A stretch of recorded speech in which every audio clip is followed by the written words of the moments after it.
was the summer of 2014, and for my son's bar mitzvah present, just like many Jewish parents, we wanted him to bond with the Holy Land. Oh, it worked perhaps too well. My husband had stayed back at the hotel, and our friends, my son and I, had just stopped in a pharmacy. Run to the bomb shelter, sweetie, please hurry. I didn't hear the sirens at first, but the Israelis did. They're used to hearing these things. We ran to the back of the storeroom. It was a 12-foot by 24-foot windowless bomb shelter. My heart's pounding. Boom! Boom! I hear it and feel the percussion of the exploding bombs. I'm trying not to get sick. I look at my 13-year-old son and I think I'll never forgive myself if something happens to him.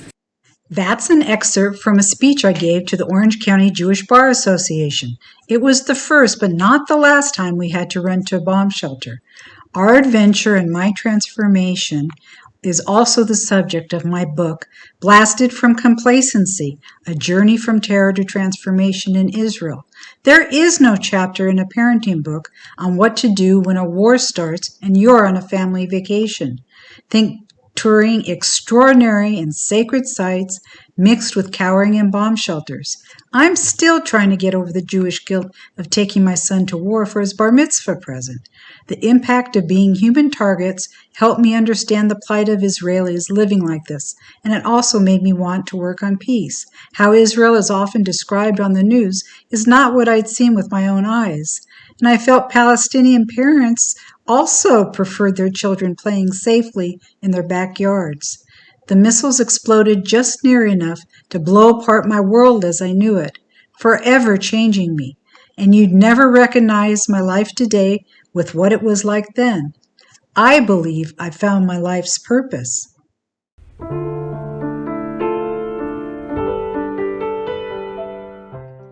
Hello, I'm Penny S.Tee, and I'm the host of Peace with Penny. Before we get started, I need to send a prayer to the people of Ukraine. May you find safety and peace. Amen. In today's episode, we'll be speaking with Ezzeldeen, who goes by Ezzeldeen Masri of OneVoice Movement. From its inception in 2002, OneVoice has focused on leveraging a critical but largely untapped resource within the Israeli and Palestinian public, the centrist mainstream, who support resolution of the conflict through a negotiated and mutually acceptable two-state solution. OneVoice Movement's mission is to drive a global initiative that supports grassroots activists in Israel, Palestine, and internationally who are working to build the human infrastructure needed to create the necessary conditions for a just and negotiated resolution to the Israeli-Palestinian conflict. OneVoice Movement believes they can help achieve an independent and viable Palestine and a secure Israel free from conflict, where Palestinians and Israelis are able to realize their national and individual aspirations, building a future based upon principles of security, justice, dignity, and peace. Ez was born in Gaza City in 1971. He has a bachelor's degree in political science and criminal justice from Northeastern Illinois University and a master's in international relations, specializing in conflict resolution. Prior to working with OneVoice Movement, Ez was a school administrator and teacher. Within OneVoice Movement, Ez has held several positions, including Executive Director of the OneVoice Palestinian Gaza office, Director of Development in OneVoice Palestine, Director of OneVoice Gaza, and currently he is the U.S. Outreach Director. I'm looking forward to hearing how Ez managed to work on peace with Israel in the Gaza Strip. Difficult just couldn't have been the only adjective. And with that, welcome, Ez. Thank you very much, Benny. Thank you. Great. How would you describe OneVoice Movement? OneVoice Movement is an international coalition working grassroots and supporting our local partners in Israel and Palestine, Darkenu and Zimam, to make the necessary changes and to prepare the ground for peace coexistence between Israel and Palestine leading to the end of the occupation and the establishment of independent Palestinian state next to the state of Israel. What are OneVoice's goals? OneVoice's goals is primarily to end Israel-Palestine conflict and to see peace and coexistence between the Israelis and Palestinians. And the way to do that is by ending the occupation and the establishment of a Palestinian state next to Israel. That's the main objective of OneVoice Movement, to see peace between the Israelis and the Palestinians and an end to almost a century-old conflict between the two people. Oh, that is all of our goals, I think. Before we get into the details of OneVoice Movement's work, I wanted to talk a little bit about your personal journey, because to becoming a peace activist, it's really important that people not only get to know you a little bit, but also see that, you know, we're like myself. You know, I was a stay-at-home mom, and it just feels right to work on this very complex situation. But are you married or have kids? Yes, I'm married, and I have 3 boys and 1 girl. Yes, my Wow. boys, my eldest is Izzat. He goes to Harbor College in Echo Grove village, and he's studying criminal justice. And my daughter Suad is also in college. She's a freshman and she wanted to study criminology. And Kaiser is in high school, and Omar is in junior high. Very cool. My wife is Yvette. She's Spanish American. Do you have a religious affiliation? I'm a Muslim. Awesome. And you were born in Gaza and lived and worked there for years. What was it like growing up there? I grew up in, I was born in Gaza City, precisely in Ramallah neighborhood. I was born in 1971 and started to know my environment when I was approximately 5-6 years old. Things were totally different in Gaza back then. Gaza was a quiet place. Many people worked inside Israel, and we did not have a checkpoint between us and Israel. So we had free movement. The Gazans could travel to Israel, sleep in Israel, go to the West Bank. There were no restrictions on our movements. And relatively, people enjoyed the economic prosperity back then. What did your family think about the possibility of peace when you were growing up? Well, you know, peace wasn't on the agenda back in the 70s when I was a little kid. And, you know, people went about their business, worked in Israel, other works inside Gaza. So politics wasn't like a big thing, you know, except a little protest here and there until you could say like mid-80s. Things took a different turn in Gaza, more nationalism, more aspirations for independent Palestine.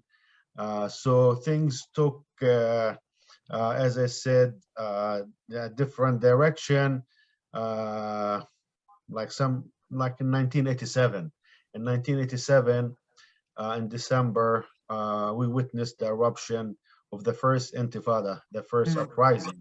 It was a grassroots protest against the occupation, and people wanted an end to the occupation because Israel has occupied Gaza, as you know, in June 1967. So in 1987, you have almost 20 years had lapsed. So Israel did not annex us, did not give us citizenships like the Arabs in the Triangle. And we remained under military occupation, and that was frustrating. and people went out and protested. Now, when it comes to peace, peace is far. It wasn't something in the distance. Growing up in Gaza, the only time peace emerged in the distance, in the near distance, was after the signing of the Oslo Agreement between Israel and the PLO back in 1993. Things started to change. Back then in 1993, I was here studying political science at NEIU. I finished in Chicago, and in 1997, when I graduated, I went back to visit after being out of Gaza for 7 years. And I tell you, the atmosphere was very promising in 1997. People were optimistic about peace, about state building. We had no more Israeli soldiers patrolling the streets of Gaza.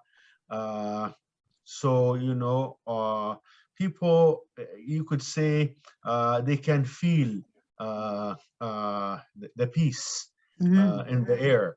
And I also went and visited again in 2000, prior to the second uprising in 2000, September 2000.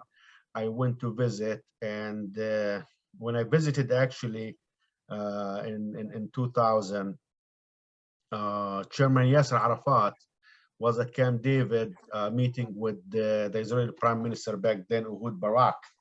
And people really felt that Arafat is going to come back with a deal, including the end of the occupation, including a Palestinian state. So that was the atmosphere. And I remember leaving Gaza while Yasser Arafat was at Camp David negotiating with Ehud Barak. And to my surprise, to my shock, I got to know about the failure of the negotiation from a newspaper in Egypt. And I was really sad to read that the negotiation at Camp David had collapsed. I really had big hopes, and my hopes were shattered. Not only my hopes, the hopes of millions of Palestinians were shattered. We thought, and at least I thought, and the people around me thought, that Yasser Arafat is going to come back with a deal, including ending the occupation and a Palestinian state. Yes. Yeah. When did you get involved in peace work? I got involved in Peaceworks OneVoice movement when I was in Gaza, living in Gaza, and that was precisely in November 2006. Yes. And was that with your work with OneVoice or something? Yes, OneVoice. So Yes. OneVoice, yeah. So I opened the office for OneVoice movement in Umar al-Mukhtar Street in Gaza City in November 2006, following the visit of the founder of OneVoice movement, Danny Lapotsky. He came and he visited me in Gaza, and we had a big discussion about the vision and mission of OneVoice movement. And for me, somebody who studied conflict resolution and focused on the Oslo Agreement, it was natural for me to join OneVoice movement back then. Right. Well, we're going to get into Daniel Lapotsky and the OneVoice movement, but since you are in Ramallah right now, I was wondering, what's it like there now? There's been some violence and some things happening. What's the atmosphere like? Well, Ramallah is quiet.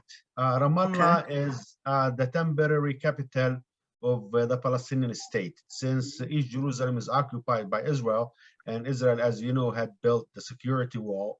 Right. So we cannot go to East Jerusalem. So most of the government institutions and the president, Mahmoud Abbas, are based in Ramallah. So Ramallah, relatively very quiet. You have open restaurants until late at night. People are shopping. However, just couple kilometers west of Ramallah, Jerusalem, and yesterday, 3 Palestinian people were shot, killed by the Israeli army, and also 2 Israeli policemen were stabbed by a Palestinian yesterday. Yeah. Right. And also in the north. So what was yeah. that the same occasion that they stabbed the Israeli police officers and then they were killed? So the attacker was one attacker. He attacked the soldiers with a knife, so he was killed. And then there were protests and stuff. Another 2 got shot during the protest, and they were killed. And also in the governorate of Jenin in the north, in the village of Silat al-Harithiyya, the Israeli army came at night to demolish 2 houses that belonged to 2 individuals who had carried out attacks against the IDF. So the people went to protect the houses, and also an Israeli shot, I believe, a couple of people over there yesterday too. So situation out of Ramallah in these villages and these towns is dangerous, but in Ramallah it's quiet. I was reading about there's also a lot of issues this year with Palestinian rival gangs. Do you know much about that? Tribal gangs, not in the West Bank or Gaza.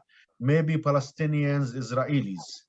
No, this was about the Palestinian rival gangs, and there's been a lot of killing amongst the Palestinians, having rival gangs amongst themselves, that I was reading. But maybe you're referring to family feuds in Hebron.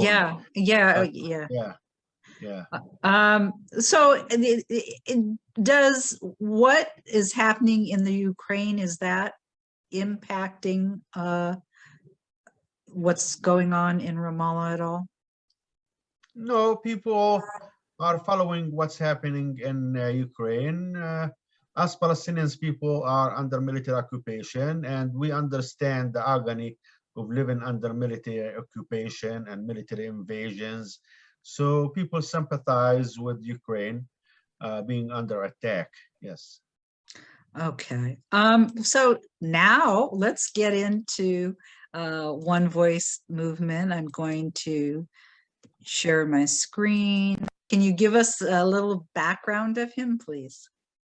Daniel Lapotsky, he is the son of a Holocaust survivor. His father was held in Auschwitz-Birkenau in Poland, and he was saved, his father, when the American went in and liberated the prisoners in Auschwitz-Birkenau. And after that, his father had a family, extended family in Mexico. So he made his way to Mexico. He grew up in Mexico, and his father sent him to study in America, attended Harvard University, and finished his law school, graduated as a lawyer. And then I believe he went to Israel to do some training and work. And he became aware of the conflict between the Israelis and the Palestinians, the Arab and Jews. And he wanted to do something to end this conflict. And then came the idea of the Peace Work Foundation, which basically had to do with the notion of regional cooperation between Israel, the Arabs, and the Palestinians in order to make products, from agriculture goods. And later on, with others, like I said, he helped found OneVoice movement. The Peaceworks, the foundation runs the OneVoice movement. Can you talk a little bit about them? Yeah, as you see, we have a selection of individuals. They are very committed to peace and coexistence between Israelis and Palestinians. And as you see, they are mostly Americans, and there is Palestinian on the board, and there is Jews on the board, and there is others from different affiliations. But what unites them together is a common goal. That is peace and coexistence between the Israelis and the Palestinians. We work very close with the board in order to implement the programs and the vision and mission of OneVoice movement. So we have a very close relation with the board, and we get to meet with the board, and we get recommendations from the board. So it's a very vibrant board, and really connected to what goes on in Israel-Palestine. And usually they visit the region at least once a year, and they get to meet people on the ground. So they are very involved in Israel-Palestine conflict, and what unites them together is what I said, the vision that is end of the conflict. Right. So you're basically divided. You have Darkenu and Zimam. Can we talk about Darkenu and what their work is? Yeah. So as you see, Darkenu is considered one of the biggest grassroots organizations in Israel. And Darkenu is a Hebrew word, which means our way. And they advocate for Israel free from racism, free from radicalism and extremism. They also focus a lot on political participation and democracy. Their work really focuses also on encouraging people to participate in the political process. In particular, they are very successful in driving out the vote, and we see them very vibrant, very energized around elections. So it's a youth movement, so it's also a grassroots movement, and it's a centrist movement. So it's not counted on the left or counted on the right, and that really allows it to bring in people from the political spectrum, from different positions, right and left. You see Israelis joining Darkenu, and they also have now democratic TV, which is also widely watched in Israel and also abroad. And it's amazing to see this democratic TV is really expanding, and it's very respected in Israel because it brings news and analysis out of the control of the government. So this is free TV that strive for democratic values in Israel and political participation. And I believe that is democratic TV and Darkenu are making the change gradually in Israel. And I have a lot of respect for what they do. Yes. Their viewership, what would you say is from? In the thousands, in the hundreds of thousands. And but also all political viewpoints or what? Yeah, it's inclusive, and mainly it's a free platform in which they bring people to speak about current political issues in Israel, security challenges in Israel.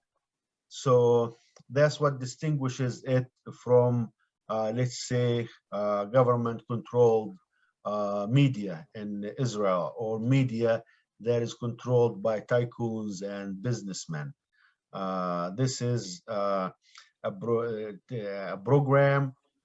Democratic TV is a program, as I said earlier, receives a lot of contribution, small contributions from individuals in Israel that love Democratic TV and want Democratic TV to continue. So that's why I say it receives a lot of small donations from people in Israel. And then ZMOM, can you talk about ZMOM and Yes. their Zimam work? is Arabic word. Yeah, Zimam is Arabic word, and it means taking the initiative. And Zimam main objective is to have free Palestine, free from the Israeli occupation, free from radicalism, free from extremism. And the Zimam works with the young professionals and university students. They have many programs like the Citizen program, Influencers program, and also the Leadership Incubator. And Zimam focuses a lot on the youth sector and university students with the objective of creating young, educated Palestinian moderate leaders in their own communities. So, and also preparing the ground among Palestinians for the two-state solution. Yes, very vibrant organization. Very cool. You have an arm of the organization in the Middle East, the US and Europe. Can you talk about the structure of OneVoice? Well, OneVoice, as I mentioned earlier, is a coalition of people from America and from Europe and also from Israel and Palestine. And yes, we are based in the United States. However, we also have a branch in England. For example, in the United States, we have currently the OneVoice Connect program. It's a program that aims at highlighting the need, the urgent need for ending Israel-Palestine conflict. It's a program that works on campus and with the community. A program that includes three main components. Those are educational programs, Voices from the Region program, and also training workshops. And we also have a monthly podcast called Everyday Voices that focuses the light on everyday citizens in Israel-Palestine and the challenges for Palestinians and the Israelis to live in this ongoing conflict. Are you an interfaith organization at all? Do you concentrate on that at all? Interfaith organization, OneVoice.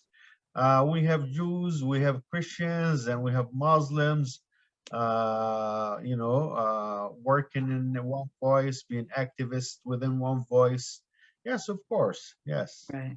Oh, how do you keep your efforts balanced in the organization between the sides of, Israeli perspectives and Palestinian perspectives? Yeah. So you know, for OneVoice movement, when we decided to support the notion of Indian Israel-Palestine conflict through negotiations, leading to peace and a negotiated solution to the conflict. And we stand behind that because the majority of Palestinians and the majority of Israelis support the notion of two-state solution through negotiations. So that's why OneVoice movement supports the notion of ending the conflict based on the two-state solution. Now, the Israelis and the Palestinians, as I mentioned, OneVoice local partners, Darkeno and Zimam, these are totally independent nationalist movements in Israel and Palestine. They speak to their own people in the language that their people understand. And however, within the framework of the vision of two independent states, Israel and Palestine, based on the 1967 borders and with employing the mechanism of land swap. The work is very challenging in Israel and in Palestine because just like every society, you have those who are extremists, those who are maximalist, those who are radicals, those who don't believe in peace between Israel and Palestine. So these are the challenges that Darkeno and Zimam had to face in Israel and Palestine. Yeah, yeah, it's quite a balancing act, I would think, and particularly for people like yourself, you know, Palestinians, because of the anti-normalization movement, it can be quite dangerous. I believe you said it's peace for the brave.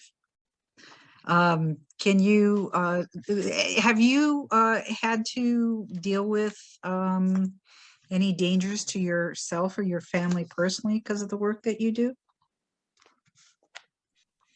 Yeah, so working in Gaza was not easy, representing OneVoice vision and mission. That is peace, coexistence, two states. And at one point, my office, OneVoice office in Gaza, the office I opened in Gaza, was attacked by armed, masked militants. Wow. They broke into the office at night and confiscated the files, the computers, and the next day, when I called the police and the police came to the office to see what's going on, they asked me what you do, and then these were Hamas police, the militant Islamic organization Hamas, and I told them we work for coexistence and peace between Israel and Palestine. They did not like that, and they ordered the office shot. So that was an incident that I had to face in Gaza. Also, let me share with you that my work in Gaza, introducing the vision of peace and coexistence and the two-state solution, was not really welcomed in Palestine. Right. That's you know, my vision of, you know, Gaza and working on peace seems like impossible. That's why I was really interested to hear your. It's mission impossible. And I remember doing introduction sessions in refugee camps and villages and towns in Gaza. And if, for example, if I have 20 people attending the introduction session in which I speak about OneVoice work and the objectives of OneVoice. Maybe I will have, let's say, out of 20, maybe I will have 5 people who really liked what I'm talking about, you know, and the vision of OneVoice of coexistence and ending the conflict. And then maybe I will have 10 people who are against what I say, and then I will have another 5 who are skeptical about Israel and if Israel really wants peace. So, as you see, Gaza. Would they fight with you? Were they disruptive, or what was your experience? Well, yeah, there was, especially in refugee camps. And this because Gaza is a very small place. Gaza Strip is a very small place. You're talking about 365 square kilometer. That means 45 kilometer long and maybe 5 miles wide. And it's very crowded. And the population is 2.3 million. And you can say almost, let's say, 1.5 are refugees. 1.5 out of 2.3 million, 1.5 million are refugees. They are not from Gaza. They are the refugees of 1948, the war of 1948. You know, Palestinians from Ashkelon, Ashdod, Java, etc. Kfar Azza, Sderot, Beersheba. And because of the war of 1948, they escaped to Gaza. And they live in refugee camps in miserable conditions. And the PLO, throughout the conflict, had promised them the right of return, and the Arab countries promised them the right of return. And when they hear Palestinian, who is actually the son of a refugee, my mother is a refugee from the north. She's from Safad. And when they hear a Palestinian speaking to them in Arabic about accepting Israel, the neighbor,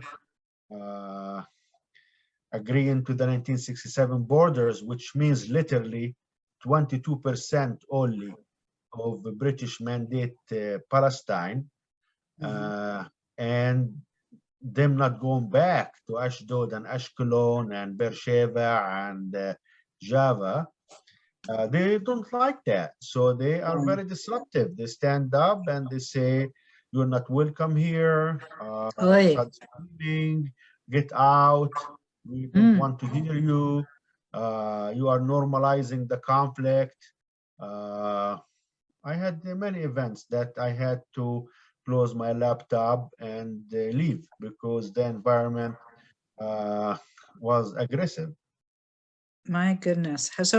So what keeps you going? What I mean, I just What keeps me going? I can't even imagine facing that. Because I love this land. I'm a Palestinian, and I'm a, you know, I studied conflict resolution, and this is what I believe in. I think I have a mission, and everybody.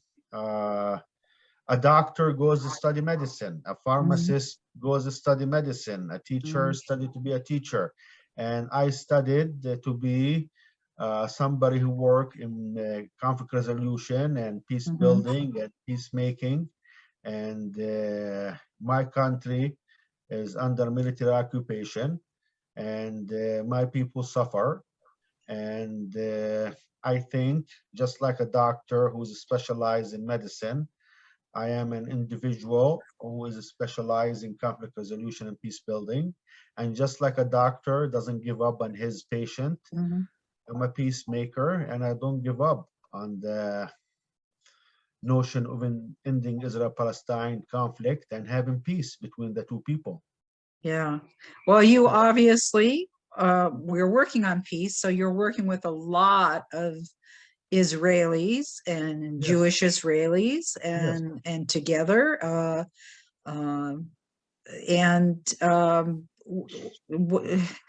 What's your family say about that? Well, my family is split about that. Some of them like what I do, and some of them condemn what I do. Mm, For example, my mother, I said in the beginning, she's not from Gaza or the West Bank. right. She's a Her refugee. hometown, yeah, she's a refugee, and her hometown is suffered by the Sea of Galilee in the north. Mm, And she escaped the war when she was, let's say, 5 years old, along with her father, mother, grandfather, grandmother, and her 10 brothers and sisters. They escaped during the war of 1948 to Lebanon, and from Lebanon they settled in the Yarmouk refugee camp in Syria. So when my mother knew that I represent OneVoice movement calling for peace and coexistence based on the 1967 borders, mm-hmm. two-state solution, she didn't like that, and it took actually many years for her to be convinced that what I do is good for the Palestinian people. Listen, Benny, I wasn't there in 1948. Whatever happened in 1948, I had nothing to do with it. I am the man of today. And I don't want my kids and my people to continue living under occupation and to continue to suffer from this conflict. And I'm a very pragmatic man, and I believe this conflict can be ended through negotiations. However, both nations, the Palestinians and the Israelis, they must introduce very painful concessions in order to make possible ending this conflict. And one of those painful concessions is the right of return. My mother and others like her who left their properties behind, their homes behind, thinking that they will be back once the war ends. And kind of what's going on in the Ukraine right now, huh? yes, kind of what's going on in the Ukraine. That's why I sympathize with Ukrainian. Imagine Ukrainian who had left droves toward Poland and Romania and Europe. The Russians will forbid them from going back to their homes and to their farms. But it's also the story of the Jews. It's the story of the Jews. The Jews were living, refugees Israel for 2,000 years. Once the Roman expelled the Jews for 2,000 years, the Jews never stopped saying next year in Jerusalem. They were living in the ghettos in Poland and in Russia, but every year they will say next year in Jerusalem. They suffered a lot, but they made it back. And now for Palestinians, that is different.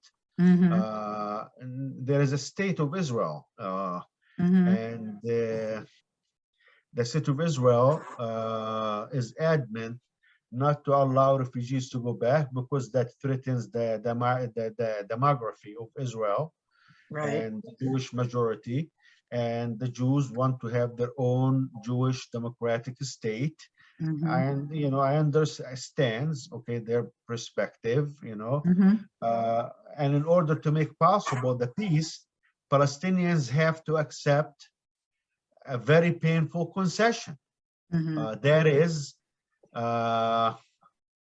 be compensated for their properties that they left behind and to start a new life in the new independent Palestinian state.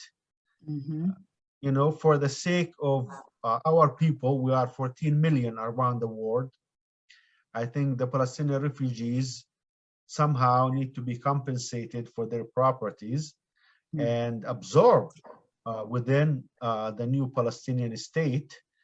and put the conflict behind them and look for a prosperous future that includes coexistence and real peace between the state of Palestine and the state of Israel. That's why I tell you it's the peace of the braves. Yes, it It's not definitely easy. is. Like Yeah. yourself, man, you've got some big shoulder pads, let me tell you. We've talked a lot about who opposes you, but you've got over 750,000 supporters on your Yes. website. Can we talk about Yes. your supporters a bit? And Yes. who supports you financially too? Yes. Well, financially, we are international organization that have professionals, full-time professionals, work 40 hours a week, 8 hours a day, and their mandate is to write grants and do fundraising. So, you know, we get a lot of grants and also small contributions. And also we get a generous support from the Peaceworks Foundation. So our funding is very diverse. And those 750,000, those are people who attended OneVoice Movement introduction session, town hall meetings, training, or had heard about what we do and took the time to register and give us their contact information in order to receive our updates and also our monthly newspaper. So yes, we have, as I said in the beginning, OneVoice Movement stands behind the notion of ending the conflict through negotiation, leading to a negotiated two-state solution. And we stand behind that notion, that vision, because the majority of the Palestinians and the Israelis support that vision. Now, when I say the majority, that doesn't mean 80% or 90%. No, it's modest majority. Like, for example, in Palestine, you could say 55% of Palestinians support the two-state solution. And in Israel, maybe we talk about 65% that support the two-state solution. That's why I say the majority in both Israel and Palestine support the notion of two-state solution.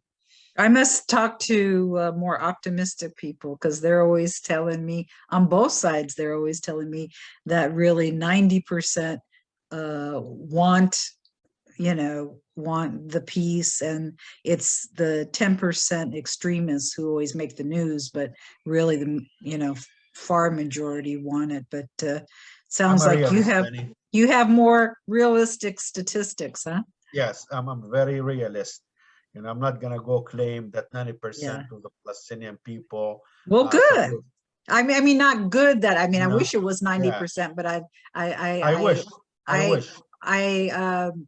I'm curious, do you get your statistics from specific polls, or where do you get your statistics from polls in Israel and Palestine? Yes.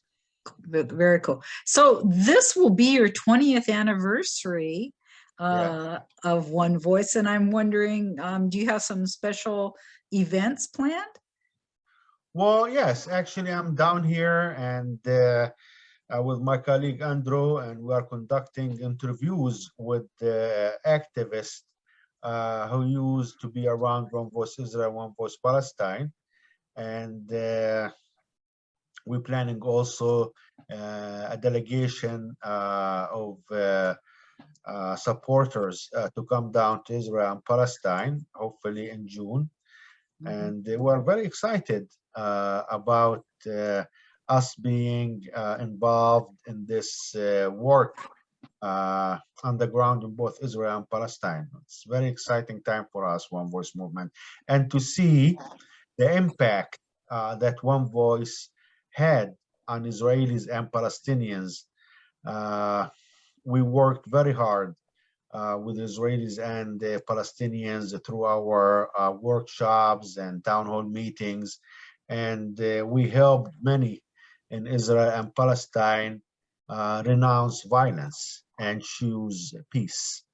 Yeah. We are Amen. very proud of that achievement, yes, in both societies, and building a bridge between the two nations.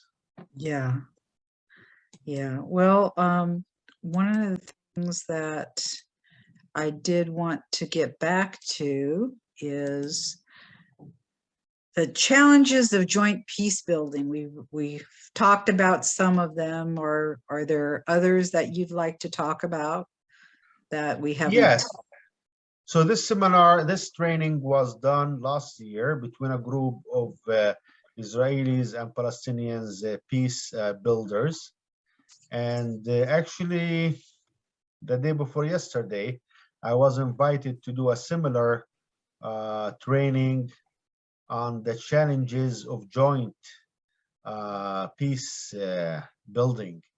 And my core message to the participant was that they need to be resilient and not to be comfortable in their home turf or in their comfort zone.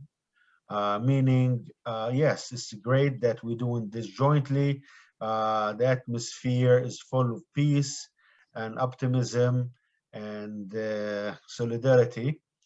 However, don't lose that feeling when you go back to your comfort zone, meaning your family, your friends, your synagogue, your mosque, your university.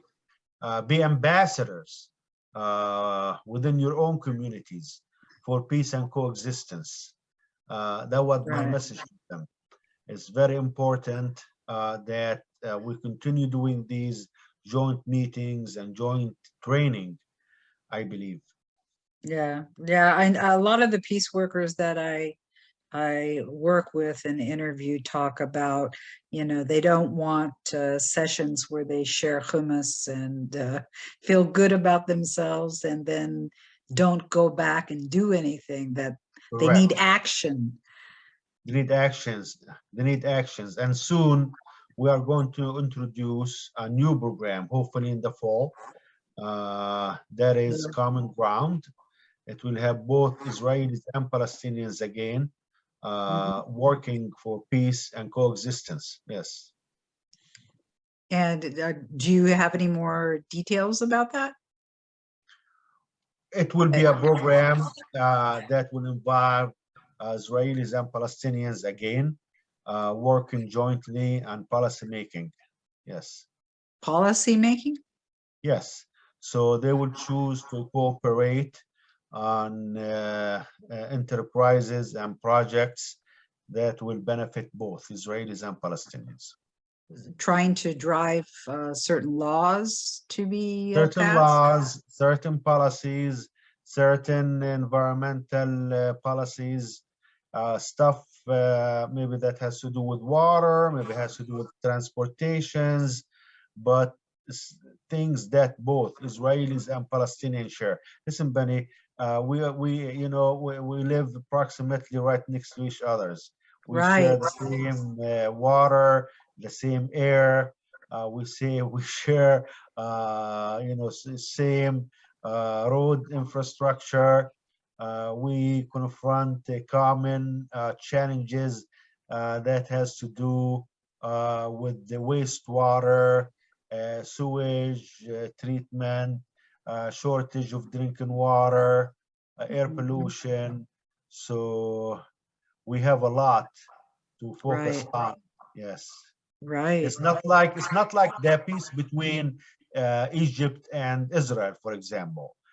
You had the Sinai Peninsula, a very big peninsula that divides Egypt and Israel. But Mhm. for the Palestinians and the Israeli, actually, it's only barbed wire that Right, separates the two nations. So as I right. said, we share and we have a lot in common. Well, you also, I mean, the people work together. They, Yes, you more know, people work together. Yes, that's the unfortunate parts. They live next to each other.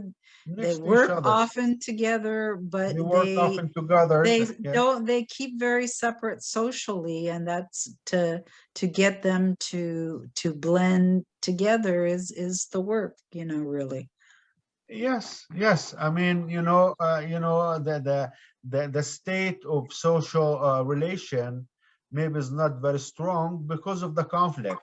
But I Right. believe once the conflict evaporates and we have peace between the two people and we have two states with normal relations, I think you cannot separate the Israelis from the Palestinians because the simple fact as I mentioned, we share the air, the water, the sea, the river, and also Israel depends on Palestinian employees. You're talking about Mhm. around 150,000 Palestinians who work daily in Israel. They commute, they go back and forth, and But also also the most important thing I think that you're not talking about is you share the heart.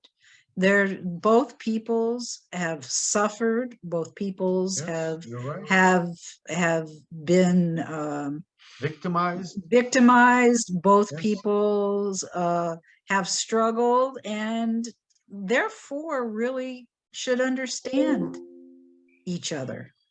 Yes, and add to that, there is another layer. We are part of the monolithic religion, Mhm. and Yeah, yeah, the yes, Abrahamic, yes, the yeah, in Abraham is so our many grandfather. ways, Yes, they're similar peoples. So yeah, we have this, respect and holiness toward common areas and common places. Like for example, the Abraham Mosque in Hebron. mhm. It's holy for the Israelis and holy for the Palestinians.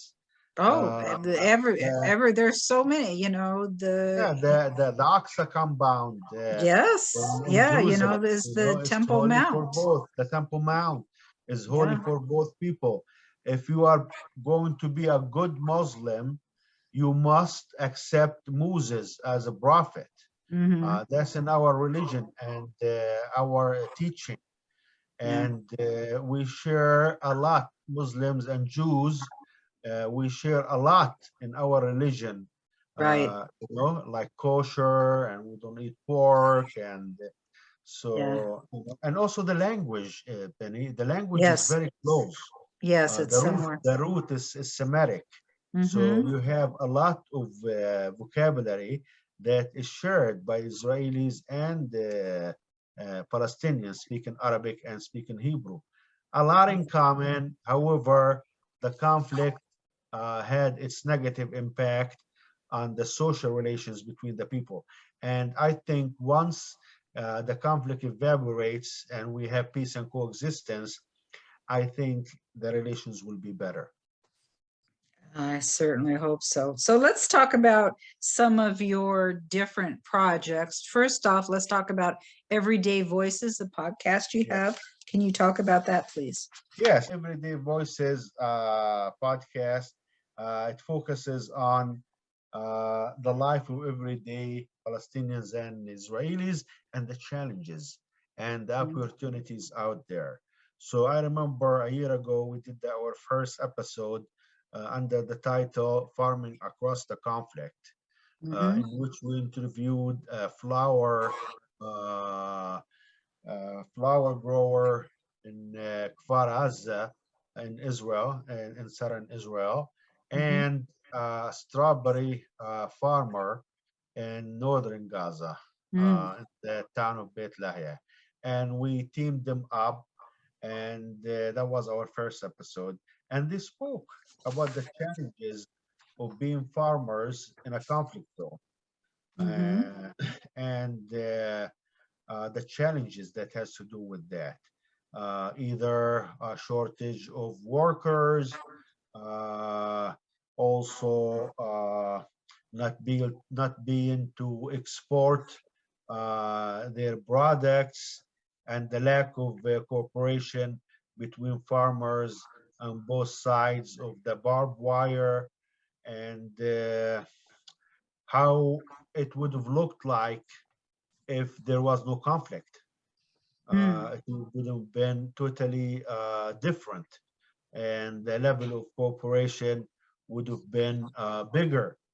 So Everyday Voices, a podcast, intends to highlight the difficulties and the challenges that Israelis and Palestinians face because of this ongoing conflict. Like I said earlier, Mm. it has been going on for over 100 years. I think Yeah. time is ripe, and it's about time that this conflict ends. Enough. Yes. Yes, Yes. enough. I agree with you on that. That Yes. is absolutely for sure. So you also have One Voice Connect. Can you talk about them, please? Yeah. So OneVoice Connect is the main program that we work on in the United States. And OneVoice Connect intentions, objective, goal is to raise awareness on campus and within the community in the United States about Israel-Palestine conflict. Americans are very busy, very busy people. They tend not to be very involved in international politics and international conflicts. They have a lot on their plate, Americans. So it's our job in OneVoice Movement to bring their attention to the conflict and raise awareness about the urgent need to end this conflict. And we do that on campus in the universities and within the community. And we do that coast to coast. For example, this month we have events in Oregon, in Boston, in Texas, and now I'm talking to you in California. We have events in the Midwest, and these events center around three themes. The first one is Voices from the Region. We do the podcast. We bring speakers now virtually, but Mhm. when things open up, we'll be in person. We team up Israelis and Palestinians to speak to the students on campus or synagogues or churches, community centers. So that's Voices from the Region. And the other theme is educational.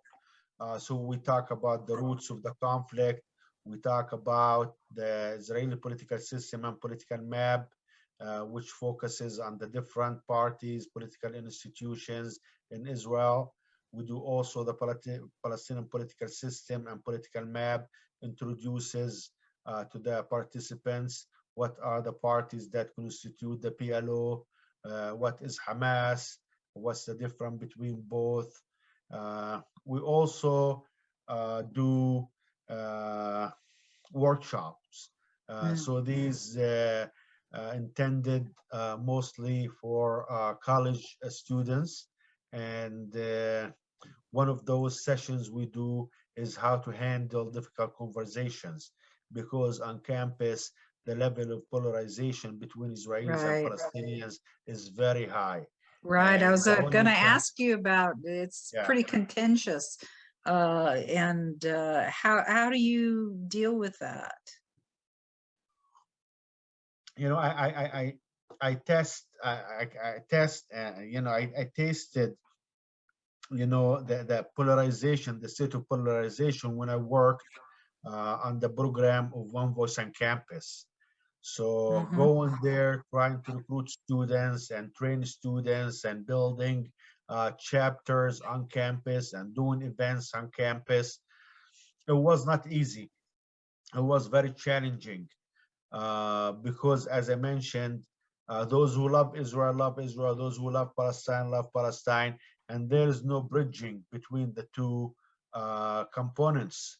There is polarization.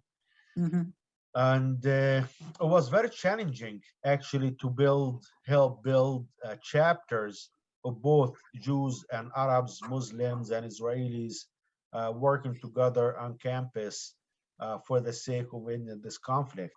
Doing movie screenings, bringing in-person tours, tabling on campus, signing petitions on campus. How many chapters do you have? We worked mainly in Illinois, DC, New York, Boston, and prior to COVID, we have presence, OneVoice chapters. Almost we had around like 30 chapters. Any in LA, West Coast? West Coast, no. So we focus on Illinois, the Midwest, and Boston area, the New England region, and Washington, D.C., and North Carolina. That's what we focus on. But however, now, because everything is virtual, there is no limits. Sure, So, sure. you know, this month, we are scheduled to do events in Boston University, Northeastern University, in Oregon. Actually, I'm going down to Austin, Texas, to do in-person event with the Jewish Film Festival there. And terrific. Yeah, it's a lot of hard work, as yes, you yes. indicated. Did COVID, other than meeting in person, how much did that impact your work? A lot. Yeah. You know how is it in the Yeah. States, the quarantine, and campus was closed, all university closed and turned into Zoom and virtual teaching. So really, COVID disrupted our in-person operation, and it took us time, to be Yeah. honest with you, to do Sure. the shift, yes, from in-person to virtual. However, we've been into this for almost 2 years, more or less, of COVID challenge, and it seemed like, we are almost successful in making that transition. But to be honest with you, nothing like in person. Yeah, but it sounds like events. it's reopening, huh? It's reopening. Yeah, it's reopening. So, and at least in Chicago, the mask mandate ended March 1st. So this is very encouraging, and hopefully soon we'll be on campus again. Great. For your last question, in 5 years, what would you like to see as the work that you're doing to help Israelis and Palestinians work on peace? Well, in 5 years from now, I hope that I can see a real change in Israel and Palestine toward ending this conflict. Hopefully, I can witness the end of this conflict and the resumption of negotiations between Israel and the PLO, and for them to reach a negotiated solution for this conflict. I pray for this. Yeah. That God will give me time enough to see that this conflict is behind us, and the coexistence and real peace between Israel and Palestine. That's my wish. Yeah, from your mouth to God's ears. So thank you so much, as we Thank I you. hope you've all enjoyed today's interview with Ezzeldeen Masri of OneVoice Movement. We honor the work that OneVoice Movement does to try to bring the two groups together to resolve the Israeli-Palestinian conflict. Next week on March 15th at 11 a.m. Pacific time, we're lucky to be speaking with Rabbi Yonatan Nero, founder and director of the Interfaith Center for Sustainable Development. Rabbi Yonatan is not only a rabbi and best-selling co-author of Eco Bible, but his passion is for a sustainable earth, and he works with fervor to protect the planet with interfaith groups of Jews, Muslims, and Christians holding conferences on ecology in Jerusalem. In February, when I had my pre-interview with Rabbi Yonatan, he was the first person to share with me his concerns about the 15 nuclear reactors in the Ukraine, including the largest, and the potential damage if they were attacked during a war with Russia. He'll also be able to shed light on what as a world we are facing with the nuclear attacks that have happened and threats from Russia. We hope you'll join us. And now, as the missiles explode in Ukraine and with the ever-present fear of war in the Middle East, we pray that everyone will someday live in peace, shalom, and salam.